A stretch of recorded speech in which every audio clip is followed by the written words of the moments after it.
Noisy pixel.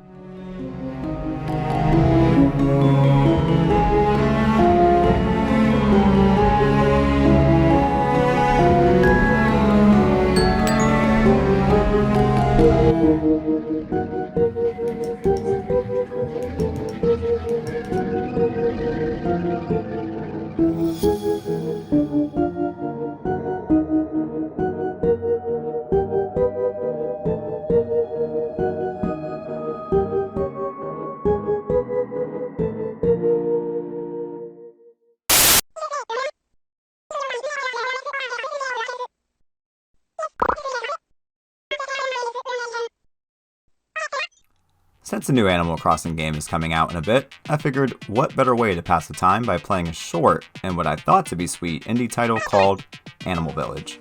Simply based off of the name alone, and of course that it's a top-down survival horror game with light dating sim elements, I couldn't help but wonder what in the world Animal Village was all about.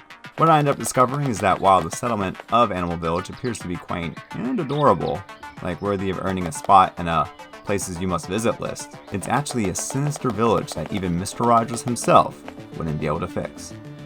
As a bunny hat wearing animal, it's up to you to uncover the mysteries of Animal Village by exploring a luminous pit that's filled with haunting creatures to watch out for, bloody areas to explore, and strange characters to meet and chat with along the way. Venturing through the pit isn't a breeze though, as making even the slightest of errors like failing to keep track of your bullets and health, or misfiring the only weapon you have, a slow yet handy pistol, can lead to your demise. If you enjoyed getting destroyed in the Binding of Isaac, you'll have a bloody good time with Animal Village.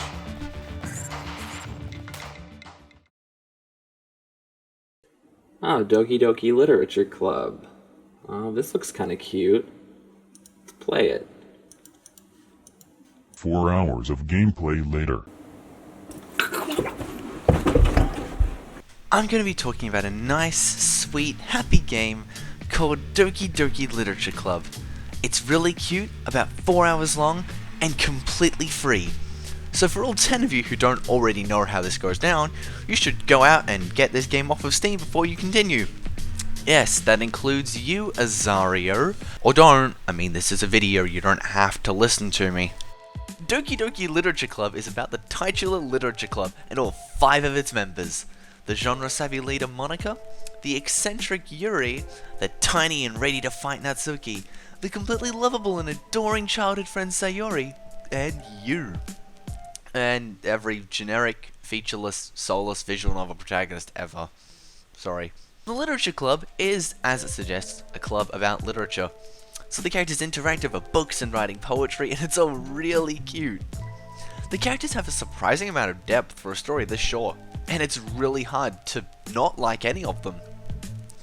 It also helps that nothing bad ever happens. In between each day at the club, there's a poem making minigame in which you can select from a group of keywords to create a piece, inverted commas, for the club. You'll then get to spend time with the girl who your poem is closest to, and read the poems written by the other members. And the poems, man, they're all really well written, and they aren't cries for help, because remember, nothing bad ever happens. It's one of those sweet, wholesome games. You play it because you want that kick of happiness, that kick of joy, just to keep yourself away from all that outside hate, all the bad things in the world. Because right here in the Literature Club, nothing bad ever happens. You really want to hang in there until the end, right?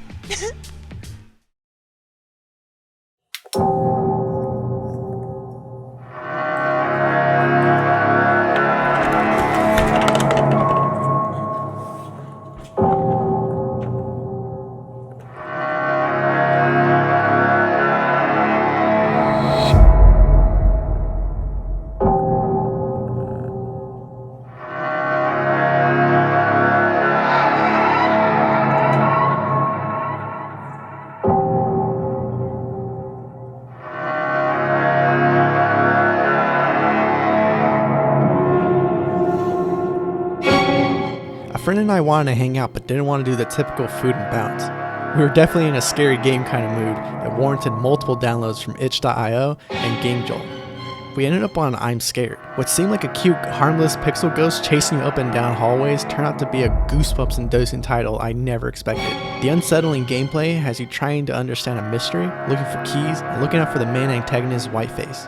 Many times the game would warn you not to be caught by this wide-grinning specter, but not heeding the warning will actually have the game shut off on you and making you restart with differing results every time that happens.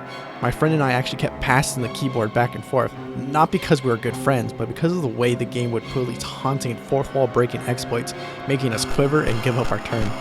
I almost didn't want to tell you exactly what happens, because it's one of those must-experience games, but I will say that Whiteface is a sneaky, vengeful little bastard, and I hate him.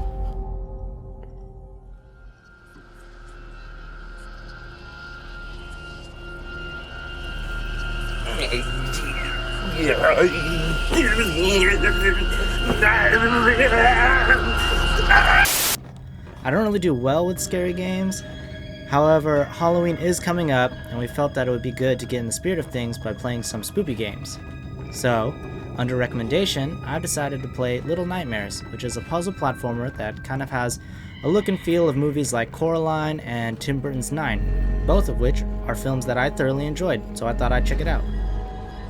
Right away, you start off by playing as a little child in a yellow raincoat, a la Georgie from Stephen King's It, and immediately you're going to ask yourself, what's with all these cages and rats and other increasingly sinister things? To answer this question, you just go around, start climbing stuff, start jumping, pull some levers, explore around, see some little guys, follow those little guys, because they're your buds, and overall the game's pretty chill. You just walk around, solve some puzzles and things, except there's this guy. Look at that nutsack, budget Freddy Krueger, wacky inflatable arm flailing tube man looking motherfucker. He's just always looming around, being creepy and shit. When you're trying to do the puzzle, you just won't have any of it, and you step on a creaky floorboard and bump into one noisy can, and he's all up in your shit, and you're running for your life, and you're trying to hide, but he just sniffs you out like a delicious cheesy gordita, and he grabs you, and it's terrifying, and it's frustrating, and it's stressful. Little Nightmares is a fun, albeit nerve-wracking game.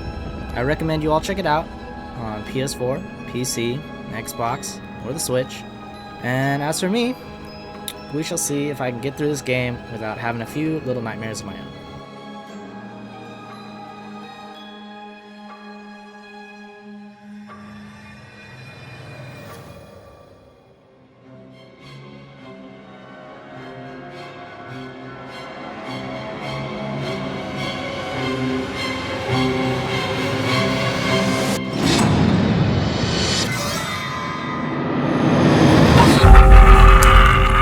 One scary video game that I don't see many people talking about is Clocktower. No, not the Japanese version where a girl is running around in a house.